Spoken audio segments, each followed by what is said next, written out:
Abra sua Bíblia comigo no primeiro livro de Reis, no capítulo 17. Diz assim, 17, versículo 1. Elias, o tisbita, que habitava em Gileade, declarou a Acabe: tão certo como vive o Senhor Deus de Israel, a quem sirvo, juro em nome do Eterno que não cairá orvalho nem chuva nos anos que se seguirão, exceto mediante a minha palavra. Depois disso, a palavra do Senhor veio a Elias ordenando: retira-te daqui, vai para o leste e refugia-te perto do ribeiro de Querite, a leste do Jordão. Beberás do ribeiro, e eu ordenei aos corvos que ali te deem alimento. Então Elias partiu e fez tudo conforme a palavra do Senhor. Foi morar perto do riacho de Querite, a leste do Jordão. Os corvos lhe traziam pão e carne pela manhã, como também pão e carne ao pôr do sol. E ele saciava a sua sede nas águas do ribeiro. Versículo 7. Entretanto, passado alguns dias, a torrente secou, porquanto as chuvas haviam cessado sobre a terra. Então o profeta Elias, por ordem de Deus, se colocou diante do rei Acabe. Deus entregou lá uma profecia para ele, dizendo que só haveria chuva naquela terra quando ele orasse. No mesmo instante, então, veio a palavra do Senhor a ele. Deus falou assim: agora retira-te daqui, vai, esconda-te lá no ribeiro de Querite. Eu ordenei aos corvos que te sustentem e você vai beber a água do ribeiro. Ele foi, ele se escondeu. E se a gente ler mais para frente, a gente vai ver que o rei Acabe colocou gente para procurar o Elias em todas as cidades, em toda a região ali. E ele não foi encontrado. Ele ficou ali. O tempo que não choveu, foram 3 anos e meio. Nesse lugar que ele ficou, escondido aqui, foram mais ou menos por 2 anos. 2 anos ele se escondido ali no mesmo lugar, e pessoas procurando ele, porque o rei Acabe queria a cabeça dele. Pessoas procurando ele e ninguém encontrava, ele estava escondido ali. Até no dia que, depois do que nós vamos estudar aqui, chegou um dia que Deus falou para ele: vai lá e apresenta-te para o rei Acabe. Aí ele encontrou um amigo dele ali, mandou dar o recado, e o homem ali não queria nem levar o recado, porque ele falou assim: todo mundo estava te procurando e ninguém te encontrava. Se eu chegar lá agora e falar que você está aqui, ele vai me matar. Então Deus guardou ele esses 2 anos ali. Pessoas passavam perto ali, ninguém achava o homem. Então quando Deus quer fazer, Ele faz. Amém? Então eu não sei o que está passando na sua vida, mas quando Deus resolve tomar providência e fazer alguma coisa, Ele faz. Ele esconde, no momento certo Ele exalta, mas ninguém escapa do que Deus tem para fazer. Amém? A nossa mensagem está a partir de agora. Então, no versículo 7 diz assim: entretanto, passados alguns dias, a torrente secou, porquanto as chuvas haviam cessado sobre a terra. Versículo 8 agora. Então a palavra do Senhor lhe foi dirigida nestes termos: apronta-te e vai viver em Sarepta, cidade que pertence ao território de Sidom. Ordenei ali a uma viúva que te providencie teu sustento. Então, primeira coisa que nós vemos aqui, primeiro ponto importante: quando secou a água do ribeiro, ele permaneceu ali, esperando a palavra de Deus. Ele não tomou atitude precipitada, ele não tomou atitudes baseadas no que ele achava. Amém? Nós vemos aqui, que o riacho secou, né? E no 8 fala: então a palavra do Senhor lhe foi dirigida. Então ele permaneceu no lugar que Deus tinha colocado ele ali, até ele receber a direção de Deus novamente. Então, aquilo que Deus falou para você fazer, a posição que Ele te colocou, é para você permanecer ali até Deus falar. Se é para deixar, se é para sair, se é para permanecer, nós somos servos de Deus, amém? Então o servo ele faz a vontade do Senhor dele, né? Então quando Deus falar, eu faço. Enquanto Deus não fala, eu tenho que permanecer na minha posição. A Bíblia diz: e levantando-se contra vós o espírito do governador, não deixe o seu lugar. Então, nem que o diabo se levantar da forma que for, Deus me colocou aqui, é aqui que eu vou permanecer, Satanás. Você usa a autoridade que você tem, usa o nome de Jesus, quebra toda a corrente maligna que tiver ali, mas não deixe o seu lugar, antes de Deus te dar a palavra, amém? Então, a palavra que veio para ele: apronta-te e vai viver em Sarepta, cidade que pertence ao território de Sidom. Que território era esse? O território que estava sobre o reinado de Acabe.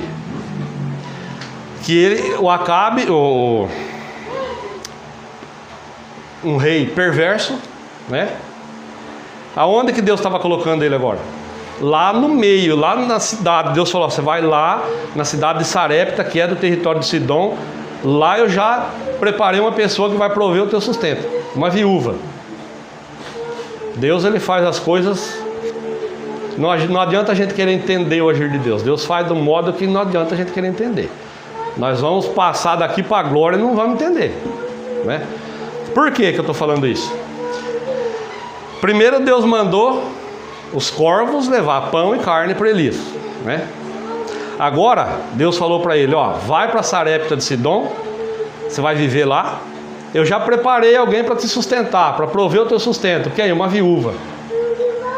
Por que eu estou falando isso? Uma viúva, naquela época, primeiro, a mulher, não vamos dizer nem a viúva, a mulher naquela época era para casar, gerar filhos, cuidar dos filhos, cuidar do marido, cozinhar, lavar, passar, só.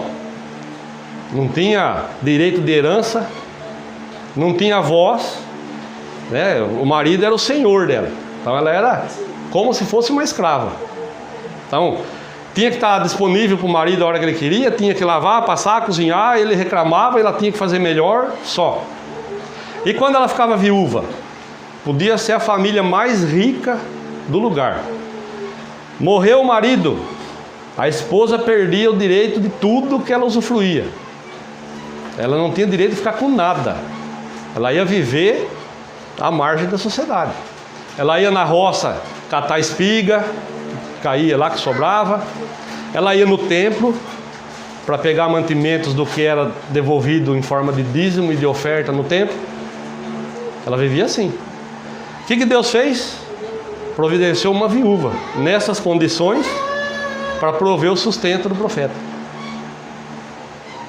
E ele novamente obedeceu. Quando Deus falou: vai daqui agora, vai se esconder lá no riacho, nós não vemos aqui que ele questionou a Deus. Aqui ele não questionou de novo, ele simplesmente obedeceu. E ele partiu em direção a Sarepta. E quando chegou à entrada da cidade, estava ali uma viúva apanhando lenha. Ele a chamou e lhe solicitou: traze-me, por favor, uma vasilha com um pouco de água para que eu possa saciar a minha sede. Quando ela estava se retirando para buscar a água, ele a chamou uma vez mais e lhe pediu: por favor, traze-me também um pedaço de pão. No entanto, ela replicou: tão certo como vive o Senhor teu Deus, juro por seu nome que não tenho um bolo sequer, senão tão somente um punhado de farinha numa vasilha e um pouco de azeite na botija. Estou, portanto, apanhando uns 2 gravetos para levar para casa, a fim de poder preparar uma refeição para mim e para o meu filho, para que comamos e depois morramos. Então, a perspectiva de vida dessa pessoa. Viúva, ela tinha lá um pouquinho de farinha, um pouquinho de azeite, estava apanhando um punhadinho de lenha para ela fazer lá a última refeição da provisão que ela tinha. Qual que era a certeza dela? Imagina comigo ela conversando com o filho: filho, eu não tenho mais condição, seu pai morreu, nós estamos aqui na miséria, nós vamos comer isso aqui e depois nós vamos aguardar a morte, porque eu não tenho mais o que fazer, não tenho para onde correr. Deus mandou Elias para cá, para que ela provesse o sustento dele. Automaticamente, ele estando morando com ela ali, Deus usou o improvável para abençoar o profeta, né? E usou o profeta também para abençoar a mulher. Mas imagina comigo, o que se passava na cabeça dessa pessoa?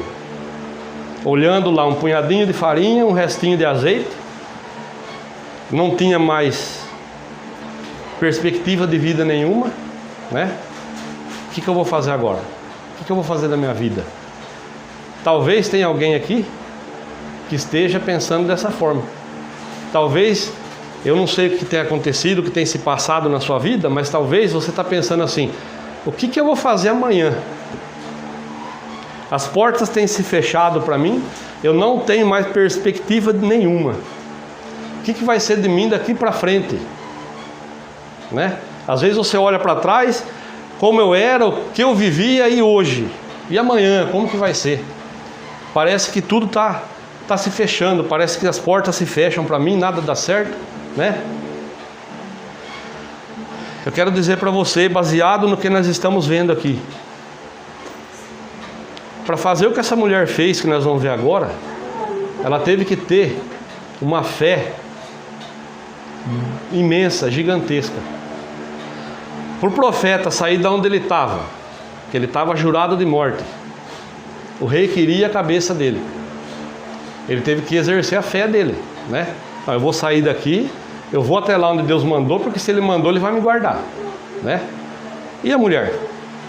Olha o que ela falou para ele: ó, vive o Senhor teu Deus, eu juro pelo nome dele, que eu não tenho um bolo sequer. Eu tenho lá um punhadinho de farinha e um pouquinho de azeite. Eu vou preparar a última refeição que eu posso fazer para mim e para o meu filho, para a gente comer e morrer, porque as portas se fecharam, eu não tenho mais para onde ir, não tenho mais quem me sustente. E agora, o que vai ser de mim? Aí o senhor vem e pede ainda para mim fazer, para me dar esse pão para o senhor? Imagina só o que se passava na cabeça dela. Imagina por um instante que essa pessoa fosse você no lugar dessa mulher. Olha só o que diz aqui, ó, no 13. Elias, porém, lhe assegurou: não temas, vai e faz como disseste, mas primeiro faz para mim um bolo pequeno e traz aqui. Depois farás para ti e para teu filho. Isso que ela escutou dele.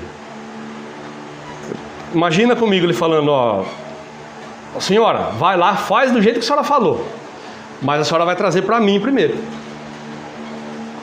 Depois a senhora vai fazer para a senhora e para o seu filho. Imagina a cabeça dela, o que passou? Esse homem deve estar ficando louco. Se eu estou falando que eu não tenho para fazer mais do que eu vou fazer para ele, vou deixar meu filho. Mas aí, olha a promessa de Deus para ela. 14. Porquanto assim diz o Senhor Deus de Israel. Ou seja, não era o Deus dela. Lá eles cultuavam a Baal. Ó, assim diz o Senhor Deus de Israel: a farinha da vasilha não se esgotará, e o azeite da botija jamais faltará, até o dia em que o Senhor fizer chover sobre a terra. Então, o profeta chegou, pediu água, pediu o pão. Ela falou para ele qual era a condição dela. Deus deu uma promessa para ela ali. O que ela fez? Teve que exercer a fé dela, né? Porque olha o que ela fez no 15, ó. Imediatamente ela foi e fez tudo segundo a palavra que Elias lhe comunicara. Ou seja, ela teve que ter uma fé gigantesca, né? Para ela ir lá pegar o pouco que ela tinha, fazer aquele pão, aquele bolo ali, olhar para o filho dela ali com fome e pegar aquele bolo bonitinho que ela fez, o último mantimento que ela tinha, e sair, levar lá, entregar na mão do profeta, junto com a água, e ficar olhando ele comer, sabendo que o filho estava lá dentro com fome. Teve que ter uma fé gigante, não teve? Só que se ela não exercesse a fé dela desta forma, ela não seria abençoada. De repente, o que está acontecendo na sua vida, no seu ministério, como eu citei aqui na ministração, na sua vida, no seu ministério, na sua vida financeira, no seu casamento, seja qual área for. Talvez você precise de uma fé igual a dessa mulher aqui, ó, para ver o milagre de Deus acontecer na sua vida. E talvez você questione a Deus e você fala assim: eu não tenho fé para isso. E Ele te trouxe aqui nessa noite e te preparou essa palavra para falar assim: você não sabe a força que você tem. Na hora que você abrir o seu coração, receber o que eu estou falando e colocar em prática, você vai ver o que eu vou fazer na sua vida. Mas talvez é coisa que aos seus olhos você acha que não tem condições de fazer, que você não pode fazer, que você talvez não alcance. Mas se Deus está falando, pode se lançar. Se Deus está falando, faça. Por quê? Olha o que aconteceu com ela. Primeiro, né, eu vou ler o 15 de novo. Imediatamente ela foi e fez tudo segundo a palavra que Elias lhe comunicara. Ela fez tudo. É isso que está escrito na sua Bíblia aí? Está escrito tudo aí? Talvez a sua tradução esteja diferente da minha. Eu estou usando aqui King James. Talvez a sua tradução seja um pouco diferente, mas o sentido é o mesmo. Mas aqui está dizendo que ela fez tudo. Ela não fez só aquilo que ela achava que devia fazer. Então, aquilo que Deus colocou no seu coração, faça tudo. Obedeça a Deus 100%. Amém? Não faça do seu jeito não vai dar certo. Ó, imediatamente ela foi e fez tudo segundo a palavra que Elias lhe comunicara. Assim, olha o resultado da obediência e da fé. Assim, ela e a sua família comeram fartamente durante muitos dias. A farinha da vasilha não se acabou, e jamais faltou azeite puro na botija. Tudo em conformidade à palavra do Senhor, que ele transmitira por meio de Elias. Amém? A partir do momento que ela fez tudo, que ela obedeceu plenamente o que Deus mandou ela fazer, ela colheu o resultado disso. No início ela teve que ter uma fé gigante para poder fazer o que o profeta estava falando. Mas e depois? O milagre aconteceu. Aqui fala que comeu ele, o Elias, ela e a sua família. Ó, comeram fartamente durante muitos dias. A farinha da vasilha não se acabou e jamais faltou azeite puro na botija. Tudo em conformidade com a palavra do Senhor que ele transmitira por meio de Elias. Aconteceu com a viúva de Sarepta? Vai acontecer comigo e com você nos dias de hoje. Mas o que precisa fazer para isso? A gente precisa ser obediente, né? Colocar a fé em ação.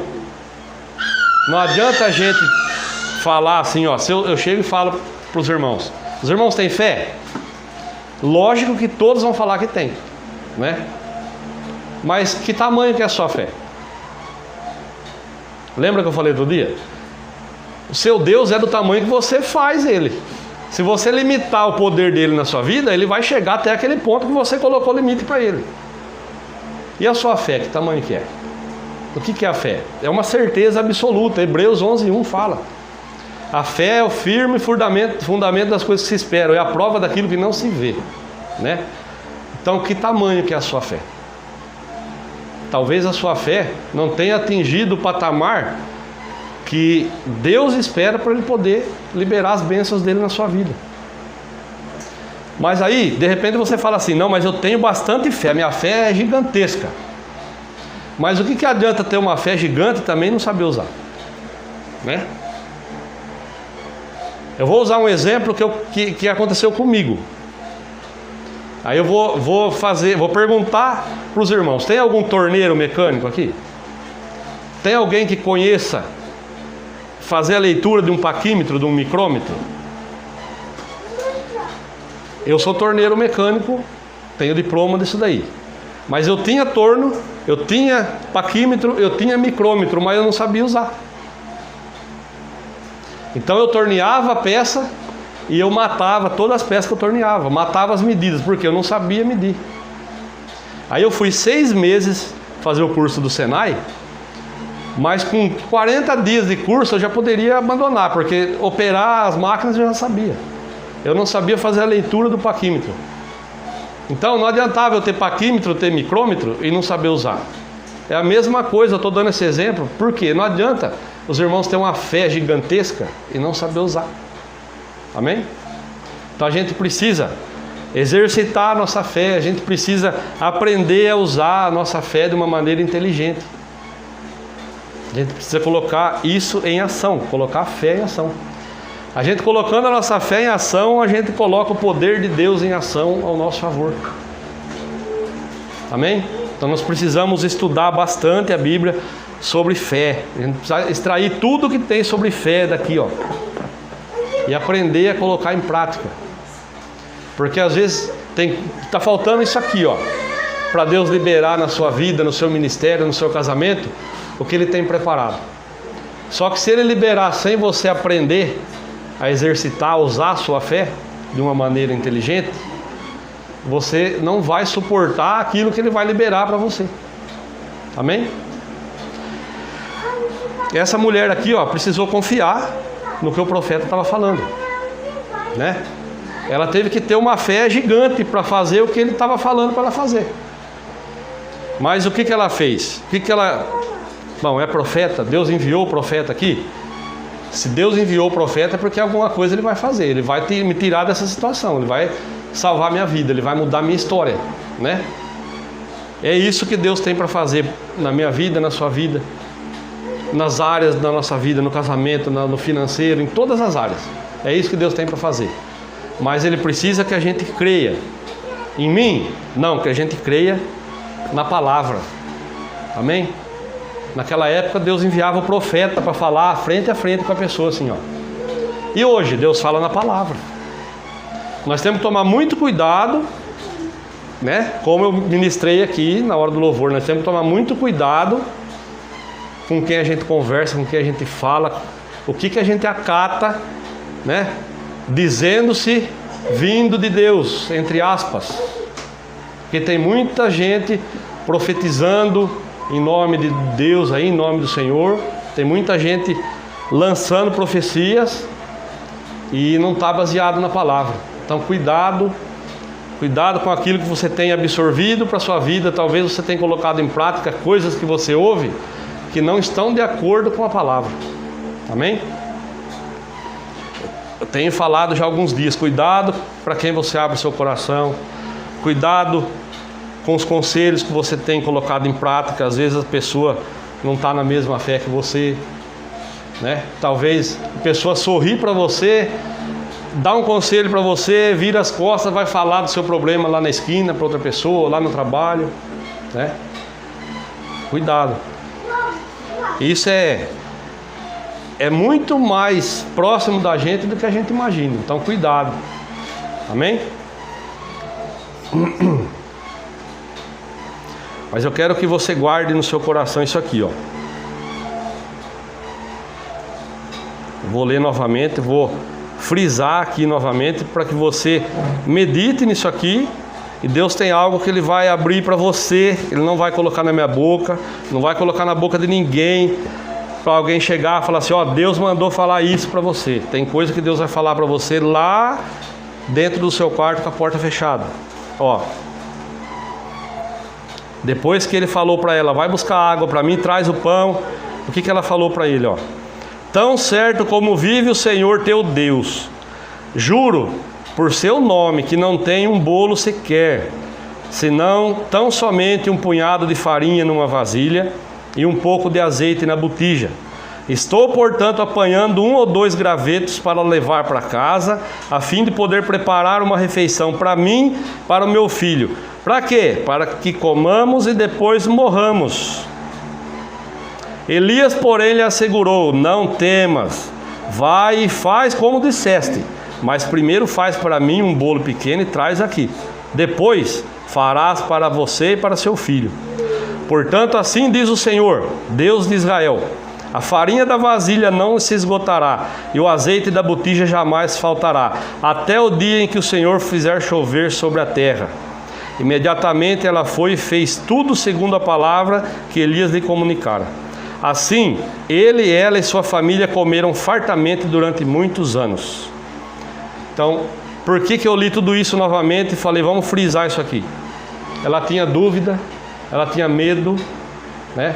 Ela não tinha perspectiva nenhuma, ela não tinha para onde olhar, para ela era o fim da linha. Quando ela ouviu o que Deus falou, obedeceu imediatamente, colocou em prática, o milagre aconteceu na vida dela, a bênção chegou, amém? Foi abençoada ela, a família dela e o profeta. Quando você colocar em prática, obedecer fielmente aquilo que Deus tem falado para você fazer, a bênção vai acontecer, o milagre vai chegar na sua vida, amém? E muita gente vai ser abençoada, não é só você. Sua família vai ser abençoada, pessoas que te rodeiam vão ser abençoadas, amém? Mas você tem que obedecer, colocar em prática, exercitar a sua fé. Tem coisas que Deus pede para a gente fazer que tem que ter fé.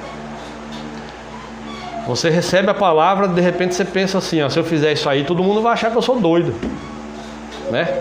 Tem coisas que Deus pede para a gente fazer que parece que é doidice, mas como eu falei no início, não adianta a gente querer entender o modo de Deus fazer. Deus anda na contramão do homem, a gente tem uma lógica, Deus não. Deus ele faz assim, ó, e a coisa acontece e pronto, né? Aquilo que a gente precisa batalhar tanto, sofrer tanto e fazer e falar, Deus faz assim, ó, e a coisa acontece. E aí a gente quer explicar, né? Não tem explicação. Milagre, um dia um pastor falou para mim, irmão, Deus faz um milagre na sua vida, milagre não se contesta, milagre se aceita. Deus fez? Aceita, dá glória a Deus. E a gente fica querendo entender o porquê. Obedeça, amém? Você vai ver coisas maravilhosas acontecendo na sua vida, no seu casamento, na sua vida financeira, no seu ministério. Mas Deus está procurando isso aqui, que você obedeça fielmente, 100%. 100% é 100%, não é 99 nem 101, amém? Quando Deus, é aquele exemplo que eu falo direto, Deus mandou dar 10 passos, se eu der 9 eu não estou dentro do plano de Deus, e se eu der 11 também não, eu passei do ponto. Então Deus falou 10, é 10. Deus falou faz, faz. Deus falou não faz, não faz. Amém? Eu não sei o que você tem buscado de Deus, né? O que você tem orado, o que você tem buscado, o que você tem pedido, e talvez até murmurado, porque não está vendo acontecer.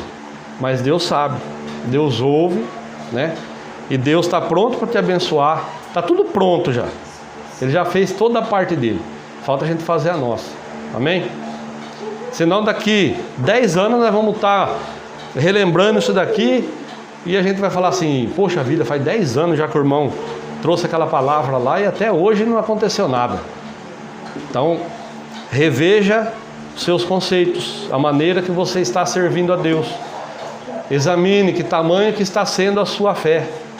Se você tem obedecido a Deus fielmente, ou se você tem feito as coisas da maneira que você acha que deve, né? Se você fizer da maneira que acha que deve fazer, você não vai colher aquilo que Deus tem preparado para você. Amém? Curve a cabeça, feche seus olhos, fale com o Senhor.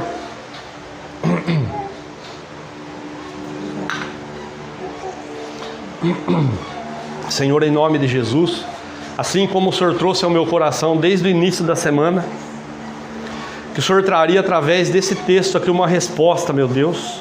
Eu creio, Senhor, que o Senhor trouxe respostas, não só uma, várias, pois o Senhor trata com cada um de nós de uma maneira diferente, através dessa palavra. E assim como eu acabei de citar, tem algo que o Senhor tem para mim, que o Senhor não vai colocar na boca de ninguém, assim como o Senhor tem algo para tratar com esse meu irmão, com essa minha irmã, que vai ser lá no íntimo, meu Deus, do coração dela, quando ela estiver em oração, quando ela estiver lá em espírito, buscando a Tua face, aí sim o Senhor vai abrir para ela. Então, meu irmão, em nome de Jesus, medita nessa palavra, guarda ela no seu coração, no momento certo, no momento oportuno, Deus vai abrir para você aquilo que é só entre Ele e você. E no demais, continue colocando em prática aquilo que você tem ouvido, mas pratique da maneira certa, da maneira correta.